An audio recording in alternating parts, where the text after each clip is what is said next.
Hello, may galab shoutout, mga lalab, mga vayuts. Once again, guys, reaction vlog. Kung bago lang po kayo sa aking YouTube channel, huwag po kalimutan mag-subscribe, like at share. At magandang gabi, Pilipinas. Magandang umaga, tanghali, hapon sa mga kapwa ko po FWs around the world.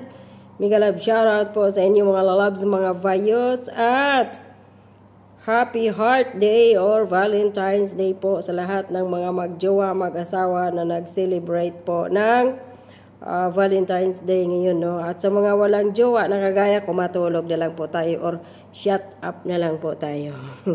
So, yung topic po natin ngayon, mga lalabs, mga vayots, ay itong revelasyon po ni Senadora Amy Marcos na kung saan ay, sa tawag dito, sandali basahin ko zero na ang project sa infrastructure at wala na lahat, no?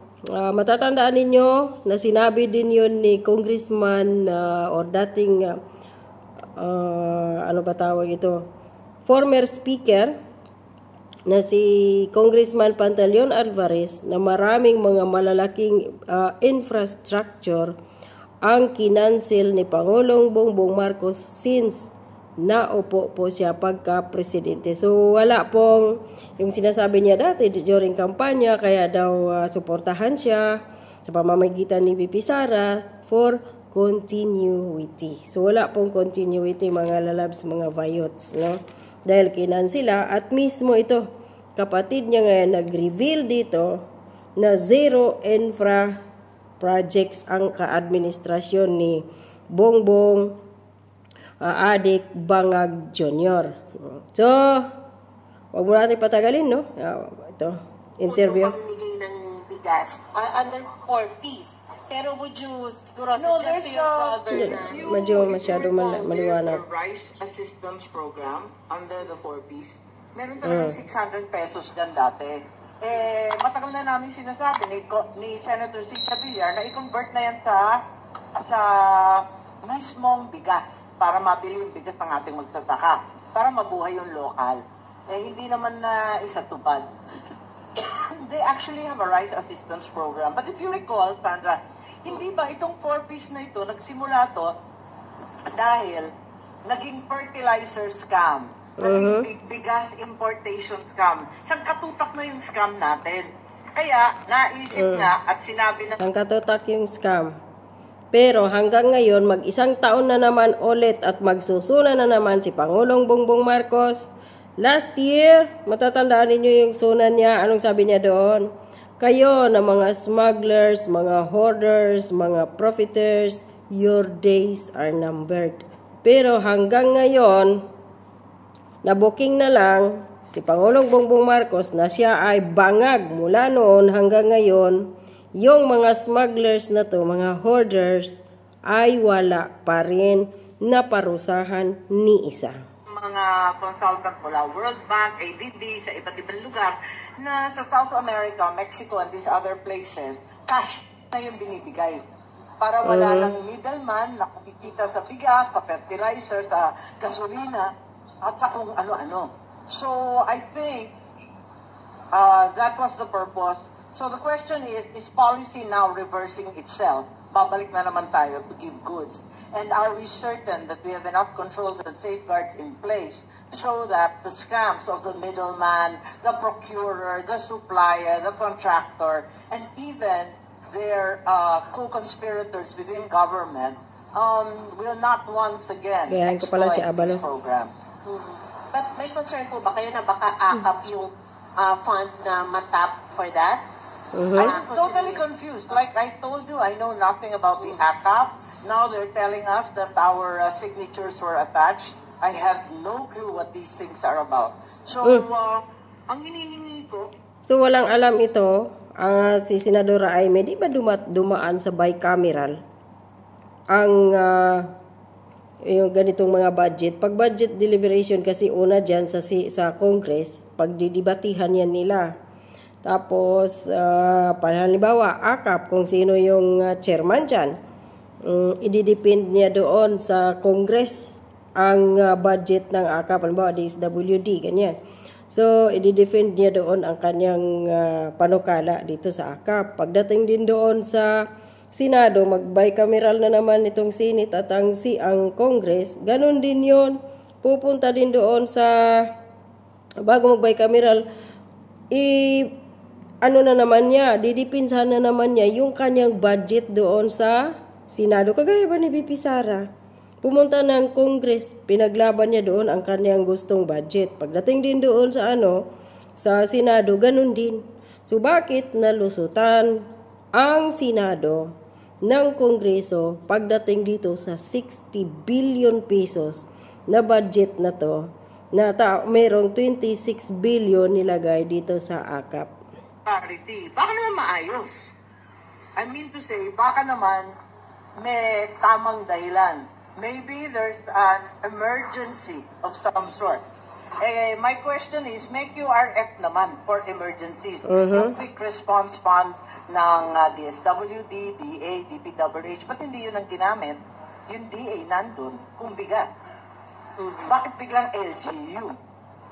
So, I don't know. There's a great deal of confusion and I have more questions than answers.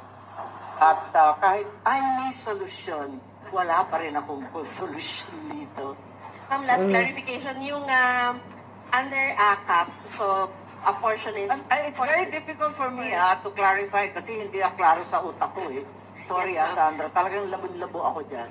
There's just an article that says that aside from the DSWD portion of more than 26 billion, unprogrammed na nga daw, under unprogrammed fund na nga daw po iba. Do you see any problem with that? Ito nga ang malaking problema. Yung unprogrammed, ang daming tinambak sa unprogrammed na nakakagulat.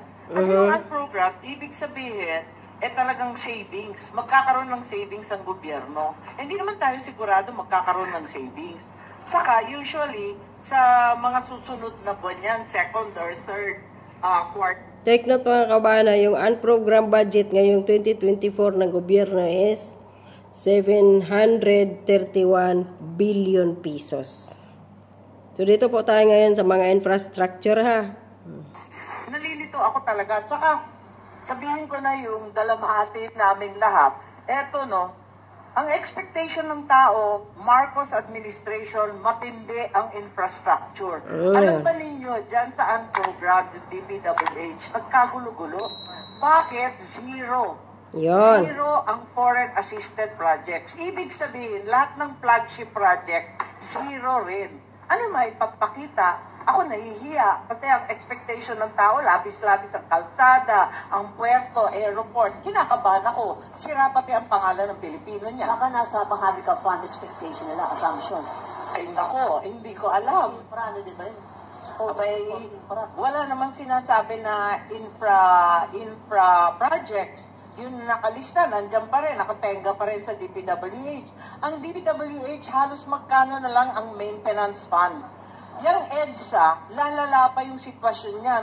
Kasi magkano kakarampot na lang yung maintenance, yung right of way. Bilyon-bilyon ang utang ng gobyerno, 66 billion yata. Ang inallocate 300 million. Utang natin yan sa mga may-ari ng lupa na magandang loob at ibinenta para magkaroon ng kalsada. Mga dekada yung iba. Paano bubuksan lahat ng kalsada sa Mindanao? Walang right of way. Walang right of way sa mga isla na kulang ang mga kalsada. Paano yan? Tapos yung pre-engineering. Ayan, yung mga engineering. Wala. So, nakita nyo na mga kababayan kung gaano ka-corrupt ngayon ang administrasyon ni Pangulong Bongbong Marcos. Nang sabi niya sa bagong Pilipinas, bawal ang waldas. Pero sila panay ang pa-concert, pa-party dyan sa Malacanang. At ngayon sigurong araw na to dahil Valentine's Day for sure. Millions of pesos na naman ang gagastusin dyan dahil sa kanilang party. So ngayon alam nyo na, wala pong continuity sa mga infrastructure ni Pangulong Duterte noon, ngayon sa administrasyon po ni Bongbong Marcos.